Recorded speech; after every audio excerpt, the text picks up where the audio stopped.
welcome to Adventure Outdoors, where my goal is to take you places and show you things you may or may not have heard of or seen before. Today we're going to go out to the Hogup Mountains on the northwest corner of Utah and check out a place called Hogup Cave. Hogup Cave is an ancient settlement for the Native Americans and before the Native Americans. It was transitory, but it's a place they used to go regularly to live. So we're going to cruise across the desert here and check out Hogup Cave. Enjoy.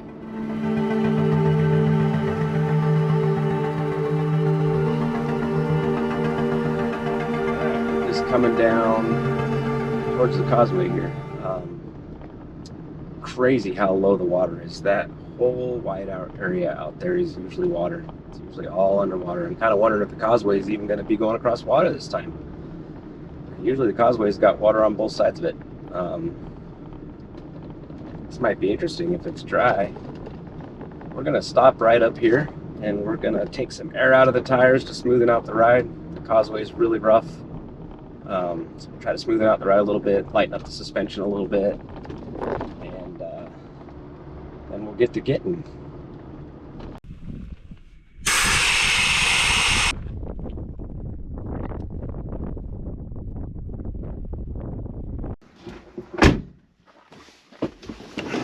All right, so we got her all ready to go. All the tires are aired down to 18 psi, which is plenty low enough for what we're going to be doing right now. Just need to soften up the ride a little bit to go across the causeway.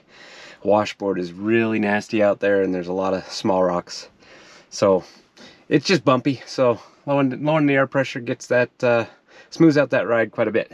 So without further ado, let's get out on the causeway and get across this lake, or this dry lake bed as it might be today. We'll find out.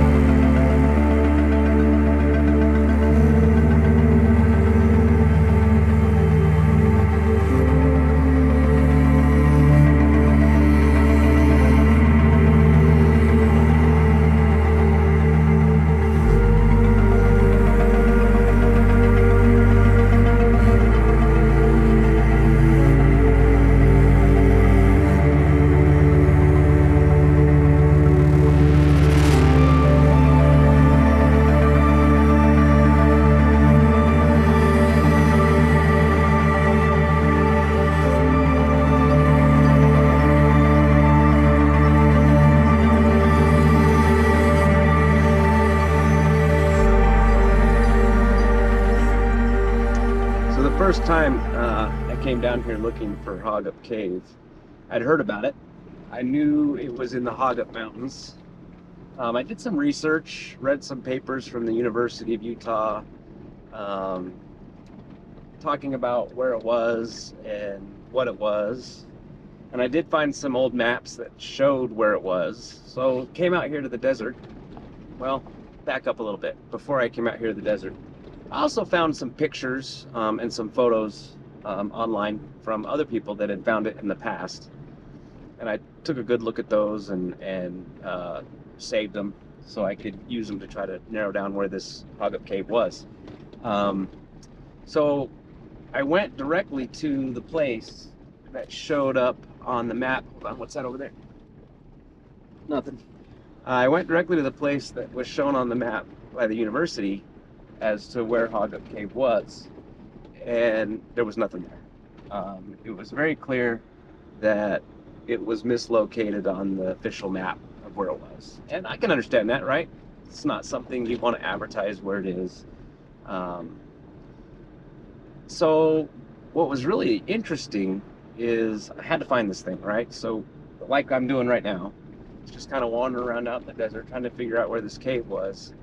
And I went back to the pictures from others that had found it in the past, who also, by the way, didn't tell where it was, and started looking at those pictures and trying to look at the surrounding landscape and trying to look at the camera angles and the shadows and the time of day to try to figure out what direction the mouth of the cave was facing and figure out what the features were that were around it. And then I just wandered around out here in these Hogup's about 8 hours of wandering around looking for certain features and trying to figure out, basically geolocate based off some pictures off where this thing was. Took us about 8 hours, but did find it based on the pictures. So I have still not been able to find a valid location of where this is online. And I won't post it online either, because once you find it, you kind of realize why people don't want to advertise its location. And if you find it, right, you're the type of person that, quite frankly, deserves to find it. So it's kind of an interesting little scavenger hunt to try to find Hogup Cave. Obviously, I know exactly where it is now. In those same papers, it talked about another cave to the southeast of Hogup Cave that had a very similar use by the Native Americans. Don't have a lot of faith in its location though, because the original location of Hogup wasn't correct. So just went around the mountain range that thought might be in. I did not see anything. So we're just gonna cruise around out here in the desert and head over to where Hogup is and have a good rest of our day. So, yeehaw.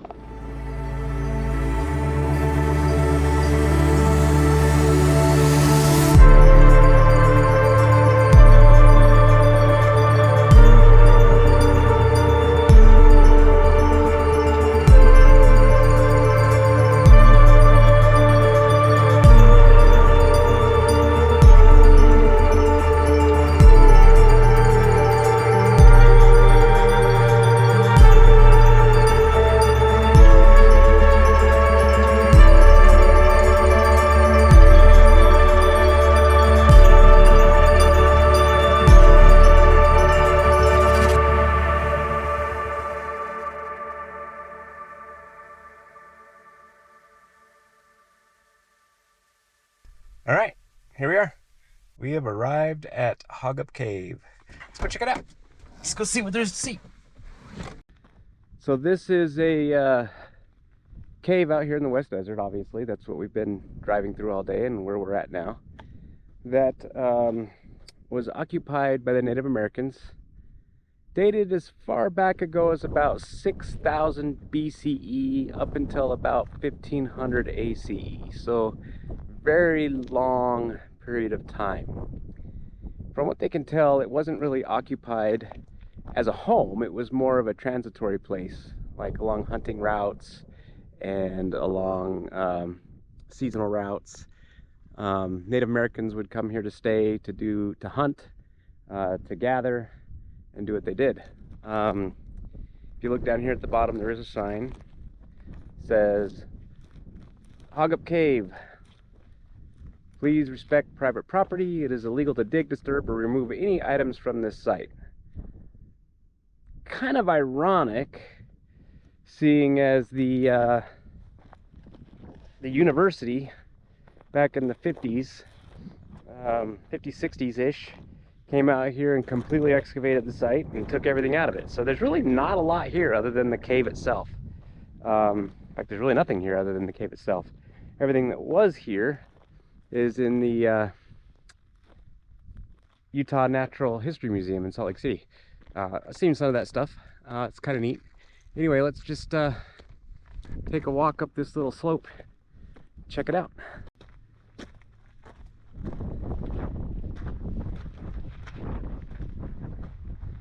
Pretty good size. We'll go in there in a minute. Right now, let's just take a peek at the view, right?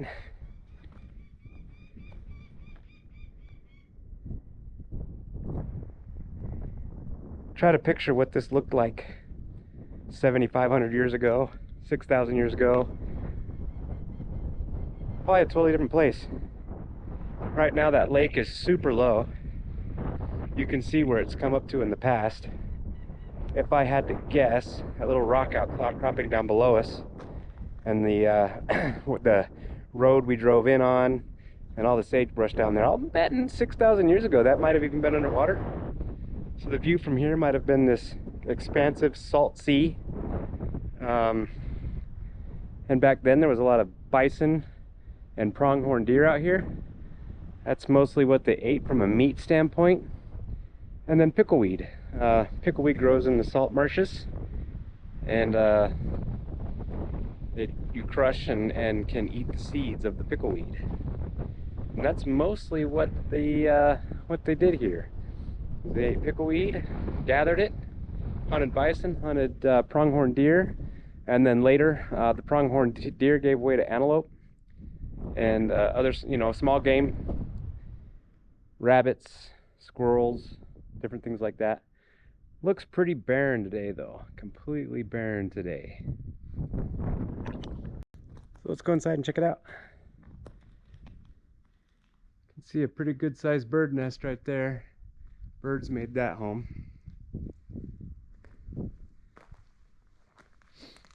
Bunch of his nesting materials. Probably been living there off and on for a number of years.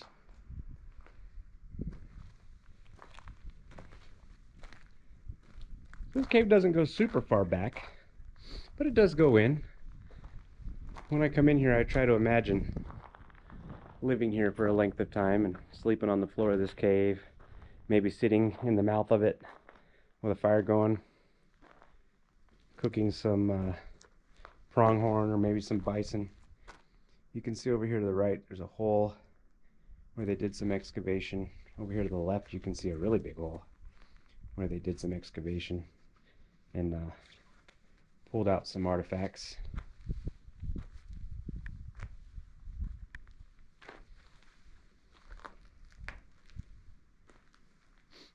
Bats live in here as well. You can see some bat guano over here.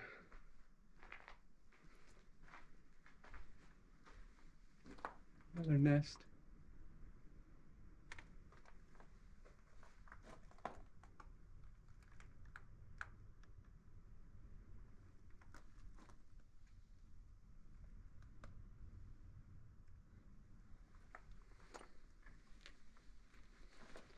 Another excavation over here on the left. Pretty much all these depressions are where they excavated and looked for the artifacts they found. They found everything from moccasins to spear tips to pottery to pickleweed meal and even maize. Later on in the Fremont era, they found maize. And maize they wouldn't have found here. They had to have brought it here. But they found bison, pronghorn, antelope bones, and then hard to say it, but they found dog bones as well. It's very likely that they ate dog, maybe coyote, whatever they could come across back then. It's food, right?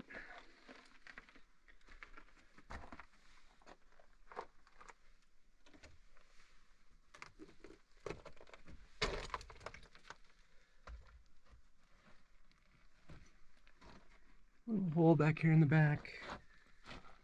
Something more modern has been living and eating here. Super modern. There's a dog bone, like a dog chewy toy bone.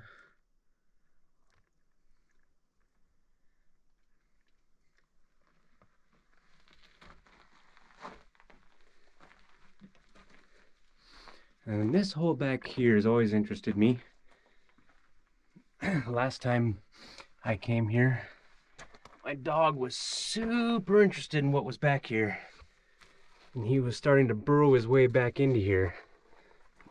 I had to pull him out because the high level of interest made me a little concerned with what might be back here. That hole continues to go back, don't know how far. Maybe we'll crawl a little ways in there and find out. Oh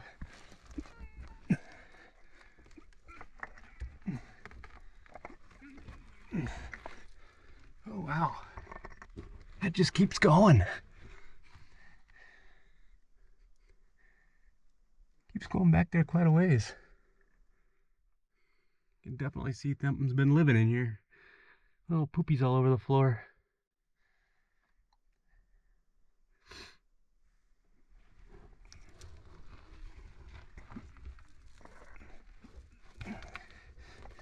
I half wonder if something was in there that day that me and the dog were here.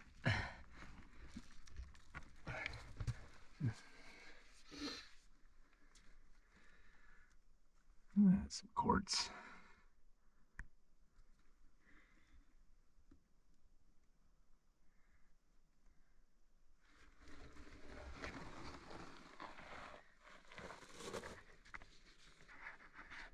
And there's the entrance.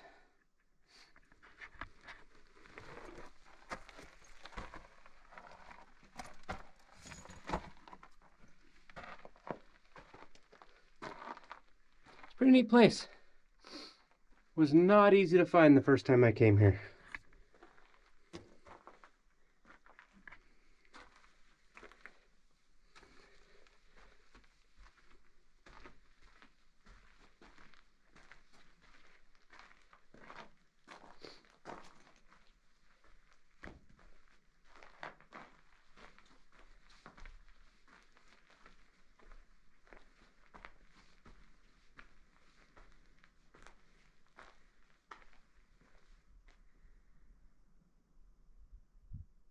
Imagine living here, even if it was just for a season or for a hunt. I almost wish I was there.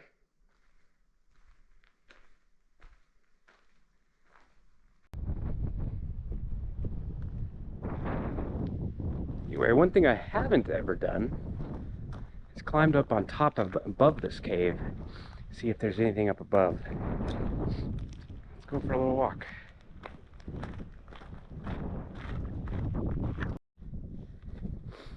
Never know. Might get lucky and find some petroglyphs up here. It's the only way you find them is to look around for them.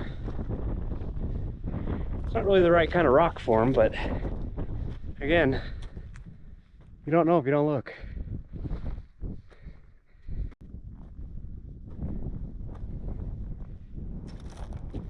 Well, look, there's something over here in this rock. What is this?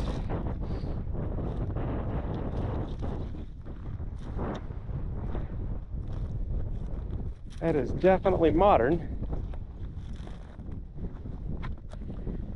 Like I said, you never know what you're gonna find.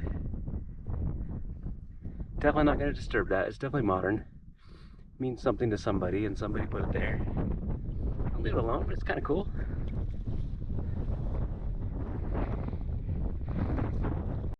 All right, well, hiked around quite a bit. Probably spent about an hour and a half, 2 hours just wandering around. Didn't really find anything of note. Sitting back here at the opening of the cave, just reflecting and thinking. And, you know, this cave is, if you were to just find it, stumble upon it, and not really understand the history behind it, it would just seem like a hole in the side of a mountain. Kind of cool, right? A little hole in the side of the mountain goes back in, run out. Look at that, cool, hole in the side of the mountain. So when you know the history behind it, that it gets kind of interesting, right? That for approximately 88,000, a little over 8,000 years, humans have been transitioning through here, living here, staying here, hunting from here, gathering from here, surviving here. It really kind of tweaks the mind and blows the mind, right? Put that in perspective. That's a long time, right? And then, like, I got a deep thought I'll leave you with for the day, is that think about that. In this cave, there were many different strata or layers of artifacts in this cave that dated back to, you know, like we said earlier, 6,000 BCE. And there were many different stratas over those, you know, over the next 8,000, 6,000 years or so, all the way up until about 500 years ago. And that was left untouched. For 8,000 years, that was left untouched. And it's only in very modern history, uber modern history, the last 70 years, that we've decided, hey, let's dig all this up and look at it and move it. Put it somewhere else. Put it in a museum. Dig it up. It was in here for 8,000 years.